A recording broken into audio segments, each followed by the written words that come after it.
On DC News Now, a violent weekend in the district leaves 3 people dead, including a 17-year-old boy. It seemed like things have progressively gotten worse in a short span of time. What DC neighbors say needs to be done to solve the city's teen violence problem.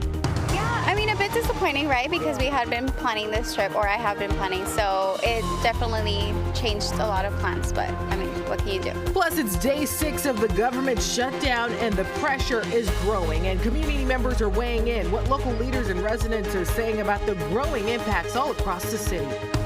This construction here along Columbia Pike here is more than just an eyesore. Many local businesses in Arlington say that it's driving their customers away. Their frustrations ahead.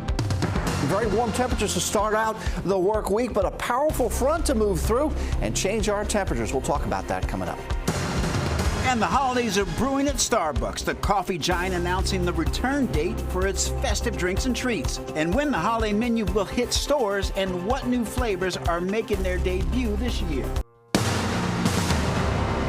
You're watching the station covering all of the DMV. This is DC News Now. And thank you for joining us for DC News Now at 4. I'm Mark Hall. And good evening. I'm Annalisa Gale. Well, right now, the work continues to negotiate a deal on Capitol Hill as the government remains closed for the 6th day now. Annalisa, the White House warning if the Senate doesn't pass a spending plan today, federal workers will miss a paycheck and government programs could actually run out of money. DC News Now's Marielle Carbone, she is live on Capitol Hill with the latest. Marielle, good afternoon. Hi, Mark and Annalisa. Yeah, we know that the Senate is gearing up to reconvene at 5:30 today and take another vote on the House's temporary spending plan, but it doesn't appear that there's been much progress since their last vote on Friday. Meanwhile, people from visitors to workers are all feeling the impacts. Across the district, the impacts of the government shutdown reach far and wide. We also wanted to do a White House tour and a Capitol tour, which has been closed down because of the government shutdown. For visitor Melissa Murillo, who traveled in from Texas. Yeah, I mean, a bit disappointing, right? Because we had been planning this trip. Currently, thousands of essential federal employees remain on the job, like TSA agents, without the certainty of a paycheck. And so now what they think about as they're controlling our airspace is, how am I going to pay my mortgage? While hundreds of thousands of other federal employees face furloughs. The White House warning Monday. If the Democrats do not vote to open the government tonight, federal workers will not receive their next full paycheck. Additionally, the special supplemental nutrition program for women, infants, and children will run out of federal money very soon. At the local level, the district government is open. Chairman Phil Mendelson says a small amount of district employees are paid through federal grants. Those employees could be impacted if the shutdown continues. District crews also stand ready to step in if need be. During the shutdown in 2018, DPW picked up trash on the National Mall because the Park Service was furloughed. My understanding is that to avoid that kind of embarrassment, somehow the relevant federal agencies have found the money to be able to provide some of those services, but we will step in the breach where we can. So again, the Senate is set to meet in about an hour and a half here to take a vote on the spending plan. Mark and Annalisa, they have already failed to pass it on 4 other votes. Reporting live from Capitol Hill, I'm Marielle Carbone, DC News Now.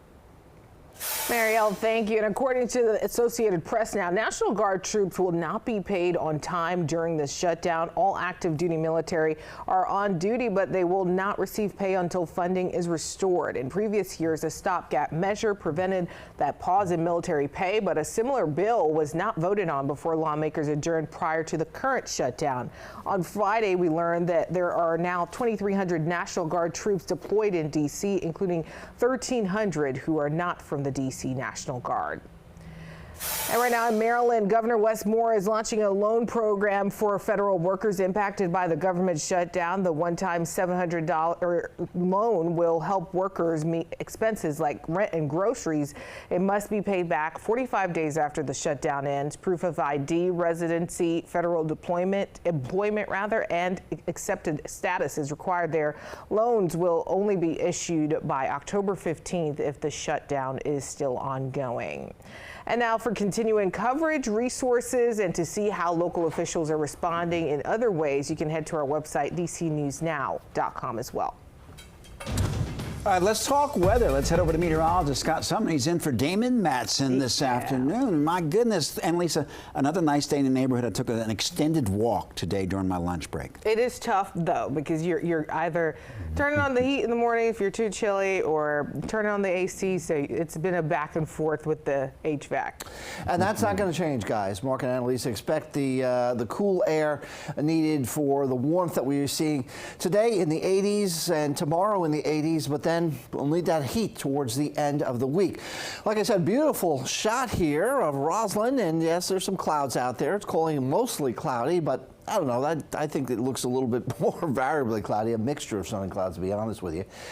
79 degrees. It is a fairly nice afternoon out there, and our temperatures, which are in the 70s and 80s right now, will fall back into the 70s if you're in the 80s, and then eventually into the 60s here once we get towards the wee hours of the morning. So expect overnight lows to be maybe a degree or two warmer than they were last night. So planning your evening tonight from 6 to 7 to 9 o'clock, your hour-by-hour forecast shows no weather worries to speak of. We have, again, mostly clear or partly cloudy skies across the area, and temperatures, like I said, will eventually get out of the 80s if you're in the 80s and get into the 70s, or if you're in the 70s now, you'll stay in the 70s for the next several hours. We'll talk more about our temperatures and what to expect with the front that's supposed to be moving in on Wednesday.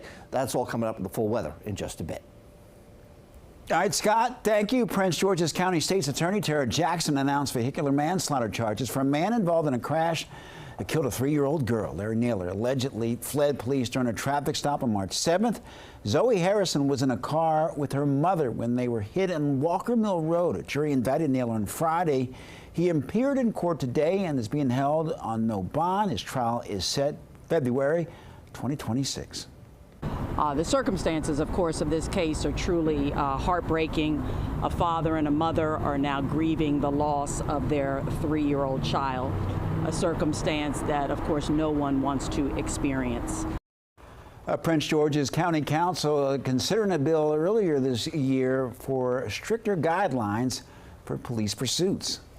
Also in Prince George's County, Greenbelt Police now looking for the people responsible for 2 weekend shooting deaths, including a 14-year-old boy Sunday. Both of them happened in the same apartment complex. Police wrapping a news conference just moments ago. And DC News Now's Dave Laval attended that update, and he joins us from the Greenbelt Police Department headquarters. Dave, what's the latest?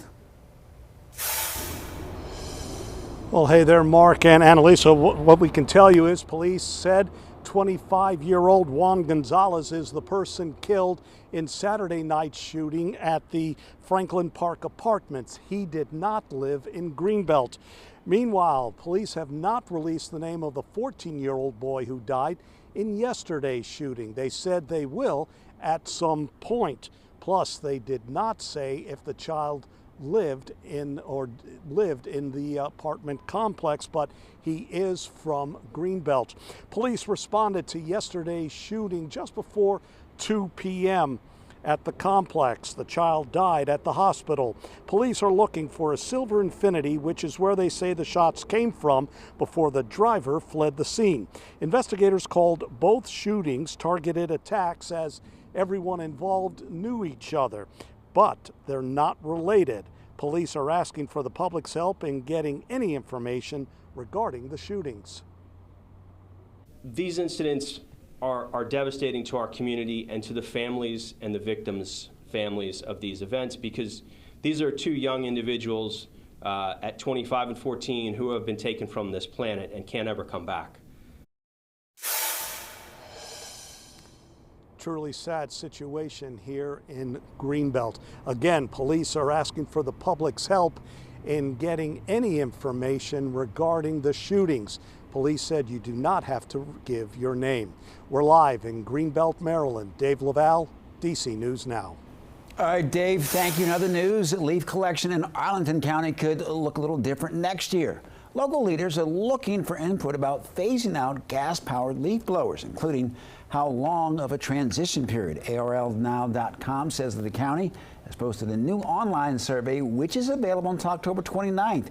If a ban on gas-powered equipment is approved, Arlington would join D.C. and Montgomery County's bans earlier this year.